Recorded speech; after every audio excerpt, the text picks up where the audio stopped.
ಪ್ರಜ್ವಲ್ ರೇವಣ್ಣ ವಿರುದ್ಧ ಅತ್ಯಾಚಾರ ಆರೋಪ ಕೇಸ್ಗೆ ಸಂಬಂಧಪಟ್ಟ ಹಾಗೆ ಪ್ರಕರಣದ ಸಾಕ್ಷಿಗೆ ಪ್ರಜ್ವಲ್ ಬೆಂಬಲಿಗರಿಂದ ಬೆದರಿಕೆ ಹಾಕಲಾಗಿದೆ ಎನ್ನಲಾಗ್ತಿದೆ.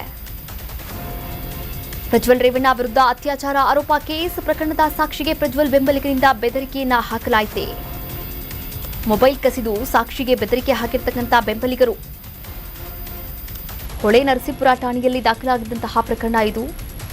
ಈ ಪ್ರಕರಣಕ್ಕೆ ಸಂಬಂಧಪಟ್ಟ ಹಾಗೆ ಪ್ರಜ್ವಲ್ ರೇವಣ್ಣ ಈಗಾಗಲೇ ಜೈಲುವಾಸದಲ್ಲಿದ್ದಾರೆ. ಪರಪ್ಪನ ಅಗ್ರಹಾರದಲ್ಲಿ ಪ್ರಕರಣ ಸಂಬಂಧ ಕೋರ್ಟ್ನಲ್ಲಿ ಟ್ರಯಲ್ ನಡೀತಾ ಇದೆ. ಟ್ರಯಲ್ ವೇಳೆ ಸಾಕ್ಷಿ ಹೇಳಲು ಮುಂದಾದಂತಹ ಮಹಿಳೆಗೆ ಬೆದರಿಕೆಯನ್ನ ಹಾಕಿದ್ದಾರೆ ಎನ್ನಲಾಗ್ತಾ ಇದೆ. ಪ್ರಜ್ವಲ್ ರೇವಣ್ಣ ವಿರುದ್ಧ ಸಾಕ್ಷಿ ಹೇಳದಂತೆ ಬೆದರಿಕೆಯನ್ನ ಹಾಕಿದ್ದಾರೆ ಎನ್ನಲಾಗ್ತಾ ಇದೆ.